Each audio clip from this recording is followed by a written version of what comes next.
Hello दोस्तों, Phoenix study circle में आप लोगों का स्वागत है। तो हम लोग बात कर रहे थे जेटेट के बारे में।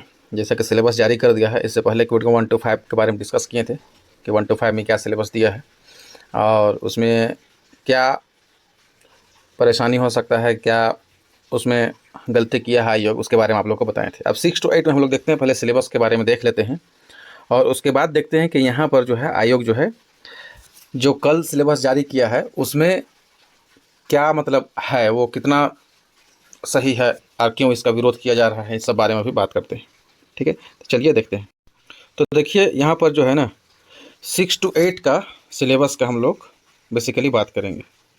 ठीक है, 6 to 8 का। और पहले वाले वीडियो में बता चुके हैं कि 6 to 8 का जो एग्ज़ाम होगा उसका स्तर जो है स्नातक होगा, मतलब ग्रेजुएशन लेवल का जो है क्वेश्चन पूछा जाएगा। और इसी को आधार बना के कल जो सिलेबस दिया है वो उसी का पूरा स्नातक का ही सिलेबस पूरा डाल दिया है। सबसे मेन बात ये है। तो चलिए यहाँ पर देखते हैं कि यहाँ पर देख लीजिए, इसमें जो है 4 पेपर है। पेपर 1 में CDP है, बाल विकास। फिर पेपर 2 में जो है भाषा 1 है। पेपर 3 में भाषा 2 है, क्षेत्रीय भाषा जनजातीय भाषा। और पेपर 4 में जो है साइंस वाला टीचर के लिए ये है गणित और विज्ञान, और सामाजिक विज्ञान के लिए सामाजिक अध्ययन वाला ये है, और भाषा वाले के लिए ये है। यहाँ ऊपर में आपको ध्यान देना है, देखिए जो असल में ध्यान देने वाली बात है। देखिए वर्तमान प्रावधान, प्रतिस्थापित प्रावधान, इसको प्रतिस्थापित किया गया है इससे। ठीक है, तो ये वर्तमान सिलेबस ये हो गया, इसके हिसाब से सवाल आएगा। तो 4 पेपर है, तो बाल विकास से जो क्वेश्चन आएगा वो आएगा 20 और मार्क्स रहेगा 20। अब जो है भाषा 1 है, यहाँ पर 2 कैटेगरी है, फिर एक हिंदी अंग्रेजी वाला है और एक जो है उर्दू अंग्रेजी वाला है। यहाँ पर दोनों से 20-20 क्वेश्चन आएगा। मैंने अगर हिंदी और अंग्रेजी लिया तो हिंदी से 20, अंग्रेजी से 20। वैसे उर्दू और अंग्रेजी लिया है तो उर्दू से 20 और अंग्रेजी से 20 क्वेश्चन। टोटल 40 क्वेश्चन, 40 मार्क्स का। ठीक है, और जो पेपर 2 है यहाँ पर, ये जो पेपर 2 है भाषा वाला, तो इस पेपर 2 में फिर 15 भाषा है। ठीक है, जिसमें से क्वेश्चन पूछा जाएगा। और ये इसका सिलेबस यही लिख दिया है, जो स्टेट यूनिवर्सिटी है उसका जो है स्नातक स्तर का जो है पूछा जाएगा सिलेबस। तो ये एक टफ, ये जो सिलेबस जो दिया है स्नातक स्तर का, क्योंकि किसी भी लैंग्वेज का स्नातक स्तर पर पढ़ना ये एक जो है टफ काम है। अच्छा, यही गलती एक जो है ऊपर में यहाँ पर किया है, इस वाले में उर्दू वाले सेक्शन में। देखिए यहाँ पर जो है क्या है कि जो हिंदी इंग्लिश है, ठीक है, हिंदी इंग्लिश, इसका सिलेबस तो लिख दिया है, अभी बताएंगे आगे दिखाएंगे। लेकिन उर्दू का सिलेबस में लिख दिया है कि स्नातक स्तर का आएगा, ग्रेजुएशन लेवल का। तो अब यहाँ पर देखिए, यहाँ पर चाहे इन लोग को फायदा होगा या फिर नुकसान का ये कि पेपर 2 और पेपर 3 जो होगा भाषा 1 और भाषा 2 में अगर जो उर्दू रखते हैं तो इसमें दोनों में इनका सेम सिलेबस होगा। तो ये बेनिफिट भी हो सकता है और कहिए बेनिफिट ही होगा ज़्यादा। अब तो कहानी यहाँ शुरू होता है, जो मेन कहानी है। ठीक है, जिसमें सामाजिक अध्ययन के सिलेबस में बहुत ज़्यादा अंतर नहीं है और भाषा वाला में भी बहुत ज़्यादा दिक्कत नहीं है। मेन दिक्कत या परेशानी और इशू और प्रॉब्लम जो भी कह लीजिए, ये खेला जो कह लीजिए खेला होगा, वो किसके साथ होगा? साइंस के स्टूडेंट के साथ होगा। किसके साथ होगा? साइंस वाले के साथ। अब कैसे होगा? तो देखिए यहाँ पर है 150 क्वेश्चन, 150 मार्क्स का। इसमें 50 मार्क्स जो गणित पढ़ना ही पढ़ना है, गणित। उसके अलावा विज्ञान में देखिए भौतिकी है, रसायन है, वनस्पति विज्ञान है और जीव विज्ञान है। इन चारों में से कोई 2 सब्जेक्ट पढ़ना है, तो 3 सब्जेक्ट टोटल पढ़ना है, माने तीनों से 50-50 क्वेश्चन पढ़ना है। अब इनका स्तर क्या होगा? स्नातक। अब हमारे जो यूनिवर्सिटी है, स्टेट यूनिवर्सिटी, इसका पैटर्न क्या है कि ग्रेजुएशन में एक होता है ऑनर्स पेपर और उसके साथ होता है 2 सब्सिडरी पेपर। Point number 1। अब देखिए कि ऑनर्स पेपर तो कुछ हद तक पढ़ता भी है, सब्सिडरी बिल्कुल ही नहीं पढ़ता है, रट के एग्जाम दे देता है। अब इसमें ये एक्सपेक्ट कर रहा है कि दोनों का ऑनर्स पेपर लेवल का जो है ना वो पढ़ के एग्जाम दे, जो बहुत ही मतलब असंभव बात है।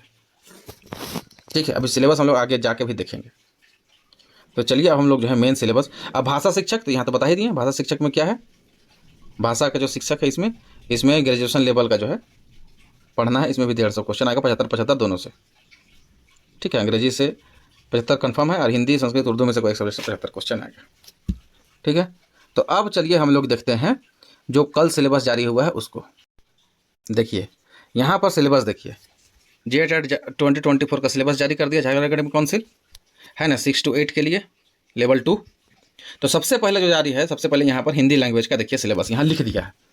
ठीक है, तो हिंदी लैंग्वेज में क्या लिखा है, पहले इस लैंग्वेज का इतना ही सा भाषा देख लीजिए कि जो हिंदी साहित्य का इतिहास पढ़ना है, इतना सा, इसमें छायावाद, प्रगतिवाद, प्रयोगवाद, नई कविता, ये सब पढ़ना है। फिर हिंदी का की नई विधाएं, भारतीय काव्य शास्त्र, और जितना भी ये सब है, कहानी, या फिर भाषा विज्ञान। ठीक है, इन सब के अलावा अभी और है, अभी ख़त्म नहीं हुआ। देखिए इन सब के अलावा जो असल कहानी है वो यहाँ शुरू होता है। ये अनुवाद फनुवाद ये सब तो कोई दिक्कत ही नहीं है। पुस्तकों का अंश पढ़ना है ना, ये है, देखिए कुरुक्षेत्र पढ़ना है, गोदान पढ़ना है, आधे अधूरे पढ़ना है, मैला आंचल, चंद्रगुप्त, पूस की रात, ये किताब पढ़ना है भाई। तो जितना बोले हैं उतना किताब पढ़ना है हिंदी में। बताइए ये करना क्या चाहता है, पात्रता एग्जाम ले रहा कि 1.5 लाख का नौकरी देगा ही हम लोग को इसको एग्ज़ाम लेने के बाद, किस चीज़ का एग्ज़ाम ले रहा, सिलेबस सेट करने वाले को पता ही नहीं, और जारी करने वाला उससे ही बड़का है। समझ गए कितना बड़ा वाला है। अब यहाँ पर देखिए इंग्लिश के लिए, इंग्लिश में डायरेक्ट सिलेबस लिख दिया है। इस सातों जो है ना बुक है, समझ के चलिए, जैसे the age of Chaucer, the age of Shakespeare, the classical age, the romantic age, the Victorian age, the modern age, English grammar लिख के छोड़ दिया। वो ग्रामर में क्या पूछे, कुछ तो बता देते, बस ग्रामर तो साला उसका पूरा किताब ही ऑक्सफोर्ड का, पढ़ते रहिए फिर पागलों की तरह। पूरा SSC ग्रेजुएशन लेवल का तैयारी हो जाएगा आपका, CGL का। उसके बाद एक कहानी यहाँ पर यहाँ से शुरू होता है, ये उर्दू वालों के साथ। उर्दू वाला बोल दिया as per the graduation state university syllabus. अब ग्रेजुएशन का आप सिलेबस निकलाइए भाई 6 सेमेस्टर का, और उसको देखिए, पढ़िए, समझिए अपना, ये आपका सर दर्द है। अब उससे भी खतरनाक जो शुरू हो रहा है सिलेबस, वो तो यहाँ से हो रहा है भाई। देख लीजिए, मैथमेटिक्स में कोऑर्डिनेट जियोमेट्री, ये सब पढ़ना है भैया। हम 6 to 8 के बच्चा को हम पढ़ाने जा रहे हैं, हो सकता है कोऑर्डिनेट जियोमेट्री कुछ बेसिक बात बताना होगा, लेकिन ये जो सिलेबस दिए हैं ना, ये सिलेबस नहीं है, ये आउट ऑफ सिलेबस है। आपका सिलेबस ही क्या हो गया, आउट ऑफ सिलेबस हो गया। चलिए नेक्स्ट देखते हैं। उसके बाद देखिए ये जो सिलेबस है ट्रिगोनोमेट्री में, ये statement and proof of binomial theorem for any index, ये पूरा चीज़ जितना भी दिया है इसमें, है ना, मोइबर थ्योरम, ये सब मतलब क्या ही बोले। फिर डिफरेंशियल कैलकुलस, इंटीग्रल कैलकुलस, मतलब चाहता क्या है ये, मैथ में PhD करना है कि क्या करना है। रियल एनालिसिस, ग्रुप थ्योरी, अरे अरिथमेटिक या जनरल जो मैथ पढ़ाया जाता है वो सिलेबस लिख देता है। कुछ नहीं था तो JSSC का जो सिलेबस उसी कॉपी करके पेस्ट कर देता, अगर नहीं जान रहा था तो। ठीक है, अब ये मैट्रिक्स डिटर्मिनेंट्स में यहाँ डाल दिया है, बताइए, अब पढ़ते रहिए। डिफरेंशियल इक्वेशन डाल दिया है ना। फिर कॉम्प्लेक्स एनालिसिस, लिनियर अलजेब्रा, ये देखिए। उसके बाद फिजिक्स का सिलेबस है, देखिए सब सिलेबस अभी देखिए करके, सारा चीज़ देखिए। फिजिक्स का सिलेबस, मैथमेटिकल फिजिक्स, मैकेनिक्स कुछ हद तक ठीक भी है, लेकिन इसमें सब जो है ना वो ग्रेजुएशन लेवल का है। ठीक, मतलब ऑनर्स पेपर में जो पढ़ा है उसको दे दिया। अब इसमें देखिए ऑसिलेशन है, डाल दिया, ऑसिलेटरी मोशन, वेव और ऑप्टिक्स, इस सबको एक ही में डाल दिया है। ठीक है, और इसके अंदर में सिलेबस देखिएगा तब ना पूरा समझ में आएगा क्या क्या डाला है। आप देखिए, खुद से पढ़ कर समझिए। ऑनर्स वाला भी को पढ़ने में इसको समझ में आएगा, उसका दिमाग हिल जाएगा। इलेक्ट्रिसिटी और मैग्नेटिज्म सिलेबस देख लीजिए। थर्मोस्टैटिक्स फिजिक्स, थर्मोडायनेमिक्स का ये है पूरा। फिर मॉडर्न फिजिक्स है, ठीक है, और उसके बाद जो है इलेक्ट्रॉनिक्स था मॉडर्न फिजिक्स में, और यह सॉलिड स्टेट, ये वाला इलेक्ट्रॉनिक्स वाला चैप्टर यहाँ पर है फिजिक्स का, ये फिजिक्स का होगा। और उससे भी खतरनाक जो केमिस्ट्री का है, इनऑर्गेनिक केमिस्ट्री का सिलेबस अलग दिया है। अब देखिए, ठीक है, पीरियोडिक टेबल, केमिकल बॉन्डिंग, फिर SNP block, extraction of metal, transition metal D block, inorganic polymer, bio inorganic chemistry, analytical chemistry. उसके बाद ऑर्गेनिक केमिस्ट्री शुरू हो गया, बेसिक कॉन्सेप्ट। फिर functional group, biomolecules, organic analysis, है ना, एरोमेटिक हेट्रोसाइक्लिक केमिस्ट्री। फिर फिजिकल केमिस्ट्री शुरू होता है, एटॉमिक और molecular structure, gaseous state, liquid state, solid state, chemical thermodynamics फिर यहाँ शुरू होता है, केमिकल इक्विलिब्रियम होता है, फेज इक्विलिब्रियम है, इलेक्ट्रोकेमिस्ट्री है, सॉल्यूशन है, केमिकल काइनेटिक्स है, एडजॉर्प्शन है, स्पेक्ट्रोस्कोपी है। मतलब जो मन किया लिख दिया पूरा ग्रेजुएशन का सिलेबस को। उसके बाद बायोलॉजी आता है, तो बायोलॉजी में शुरू में बॉटनी है, जैसे माइक्रोबायोलॉजी, फाइकोलॉजी और माइकोलॉजी है। उसके बाद नॉन फ्लावरिंग प्लांट है, मतलब बेसिकली इसमें प्लांटी किंगडम के बारे में पूरा बता दिया, प्लांटी किंगडम है ना। कि देखिए नॉन फ्लावरिंग में देखिए ब्रायोफाइट, टेरिडोफाइट, जिम्नोस्पर्म आता है। उसके बाद यहाँ पर ये आता है, फिर प्लांट एम्ब्रायोलॉजी है, एनाटोमी एंड एम्ब्रायोलॉजी है।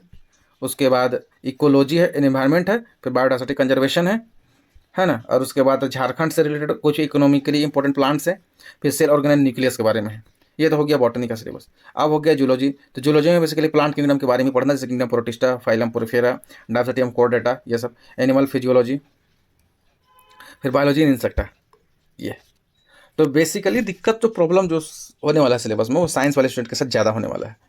बाकी जैसे हिस्ट्री का है, तो हिस्ट्री में बहुत ज़्यादा दिक्कत नहीं होगा। जो सिलेबस देख रहे हैं वो ठीक ठाक है, 12th लेवल का सिलेबस है इसमें, ठीक है। इसमें एक जो अलग से जो जैसे वर्ल्ड हिस्ट्री है, तो ये 9-10 का जो बुक है हिस्ट्री बुक, उसमें आपको मिल जाएगा, इसलिए ज़्यादा टेंशन लेने की जरूरत नहीं है। ज्योग्राफी का सिलेबस जो दिया है, ये भी 11-12 का जो बेसिक एनसीईआरटी का बुक है, वहाँ पर ये पूरा सिलेबस मिल जाएगा।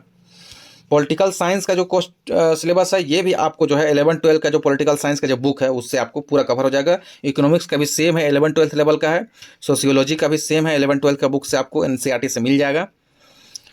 हाँ, चाइल्ड डेवलपमेंट पेडागोगी जो है, ये है दोनों 1 to 5, 6 to 8 में दोनों में लगभग सेम ही है, ठीक है। इसलिए ज़्यादा टेंशन लेने वाली कोई बात है नहीं। जैसे ग्रोथ एंड डेवलपमेंट है, यहाँ पर थोड़ा सा कुछ कुछ डिफरेंस है। फिर हेरिडिटी एनवायरनमेंट है, इंडिविजुअल डिफरेंसेस है, इंटेलिजेंस एंड क्रिएटिविटी है, पर्सनालिटी है, लर्निंग एंड टीचिंग है, ठीक है। तो यहाँ पर जो असल में है बात, वो आप लोग को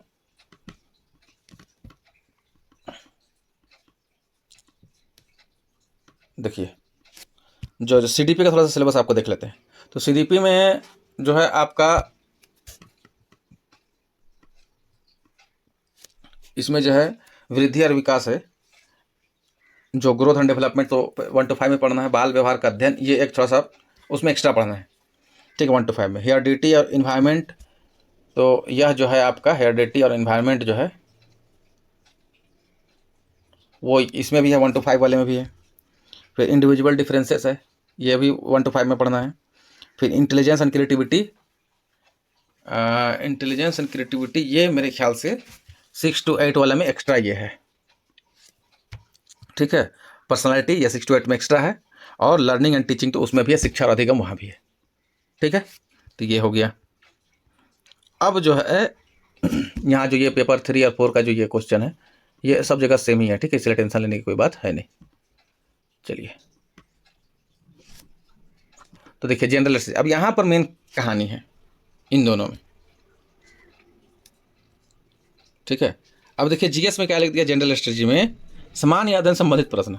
अरे भाई क्या पूछेगा, ये नहीं कि जेएसएससी में जो लिखा है कम से कम वही सिलेबस लिख देता है, कम से कम वही लिख देता है, तो आदमी को सबर हो जाता है। अब इसमें सामान्य अध्ययन में सारा चीज पढ़ना है, उसमें पूरा सोशल साइंस पढ़ना है, पूरा साइंस पढ़ना है, उसके अलावा भी जीके होता है, वो सब भी इसमें जनरल स्टडीज में आ देता है।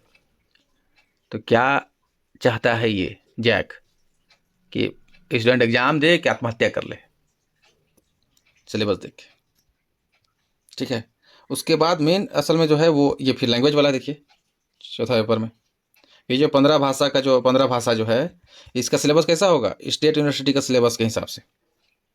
अब स्टेट यूनिवर्सिटी का सिलेबस कैसा निकालना है, वो ग्रेजुएशन लेवल का निकालना है, ठीक है। ये कैसा होगा, ये ग्रेजुएशन लेवल का होगा,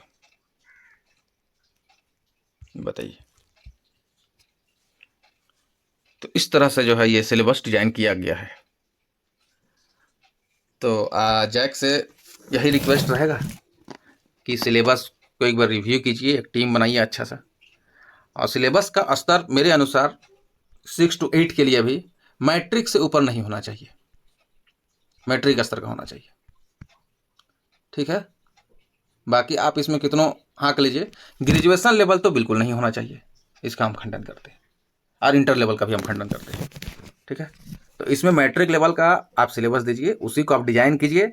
आपके पास बुद्धिजीवी है, इतने प्रोफेसर हैं, इतने जो है ऑफिसर्स हैं, उनका टीम बनाइए अच्छे से, वो इसमें बैठ के डिजाइन करेंगे। जेएसएससी या जेपीएससी कैसे डिजाइन कर लेता है, जेपीएससी जैसी संस्था जो अधिकारी बनाने वाले हैं, जो प्रशासन को राज्य का चलाएंगे, उनको तो साइंस मैट्रिक लेवल का पढ़ाया जा रहा है, हर मैट्रिक लेवल का या मैक्सिमम इंटर लेवल का हल्का फुल्का पढ़ के जो है उनका जो है पीटी और मेन सब क्लियर हो जा रहा है। तो आप ऐसा क्या पढ़ाना चाहते हैं कि उनको पीएचडी करना पड़े या एकदम ग्रेजुएशन लेवल में मास्टर हो जाए, ठीक है, तो यही है कि सिलेबस है वाकई बहुत फास्ट, इसमें सुधार करना चाहिए, ये सिलेबस बिल्कुल नहीं चलना चाहिए। इसके बारे में जो भी विरोध, आप स्टूडेंट भी जो भी विरोध दर्ज कर सकते हैं वो कीजिए, ईमेल कीजिए वेबसाइट पे जितना ज़्यादा हो सिलेबस को चेंज करने के लिए, और अपना राय भी दीजिए कि सिलेबस क्या होगा, किस स्तर का होना चाहिए, है ना। और कमेंट बॉक्स में आप लिख के हमको बताइए, आपके यूट्यूब के माध्यम से, इस चैनल के माध्यम से आयोग तक आपका बात पहुँचाया जाएगा। Thank you.